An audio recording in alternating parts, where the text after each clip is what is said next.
এখন আমরা রয়েছি কালচিনি কাছে একটি বাগানে, দেখতে পাচ্ছেন চা শ্রমিকরা পাতা তুলছে।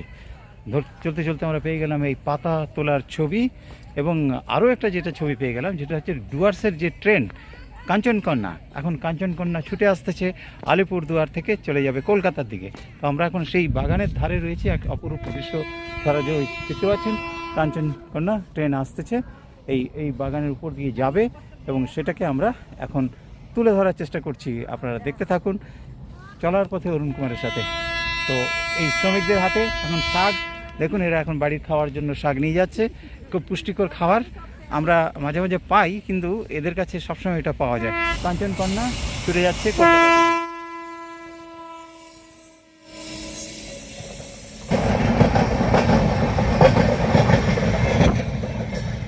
অর্থাৎ আমরা পাতা তোলার ছবিও পেয়ে গেলাম, সেই সঙ্গে পেয়ে গেলাম চলন্ত ট্রেনের কাঞ্চনকন্যা, অর্থাৎ উত্তরের ডুয়ার্সের চা বাগানের ছবি, এবং সেই সঙ্গে ট্রেন চলে যাওয়ার ছবি। এবং ওই পিছনে আমার দেখতে পাচ্ছেন সেটা হচ্ছে যে ভুটান পাওয়ার, এটা হচ্ছে ভুটানের পাহাড়, এবং আমরা তার মাঝে রয়েছে।